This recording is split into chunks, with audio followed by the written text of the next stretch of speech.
Security developments to tell you about in Sudan, where some say a genocide is unfolding. The UN is giving the Sudanese government 30 days to disarm Arab militias accused of widespread atrocities against non-Arab groups in the Darfur region. Government officials say they are going to double the number of security forces in the region to 12,000 to try to do it. Over the past year and a half, it's estimated 50,000 people have been killed and more than 1.5 million displaced. Groups like World Vision are trying to help. Canadian Steve Matthews is part of an emergency response team that just returned from the epicenter of that tragedy with some images and stories he shared with our Sean Mallon. Steve Matthews never learned this baby's name, only that he was 10 months old and dying of malnutrition.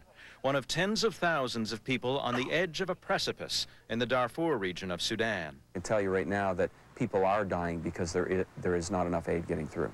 Those who haven't been killed by government-backed militias have been raped, seen their homes destroyed, and been chased into huge, squalid camps, both in Sudan and across the border in impoverished Chad.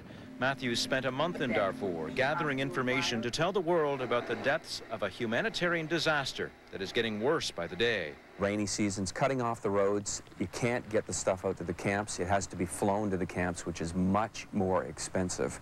Aid agencies are reluctant to openly criticize the Sudanese government, fearing it would place even more barriers in the way of humanitarian efforts.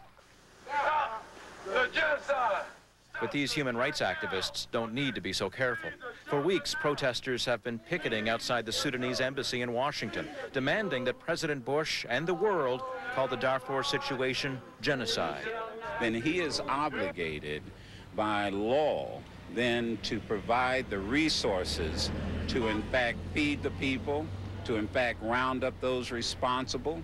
A representative of the Holocaust Museum in the U.S. says the United Nations needs to make a much more powerful statement against the abuses of the Sudanese government.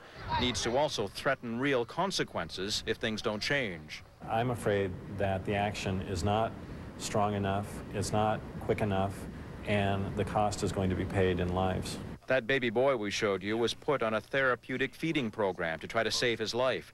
Steve Matthews had to leave Sudan before learning whether he survived. The world's really going to have to step it up here in the next few weeks. I mean, even days, or more people are going to die in Darfur.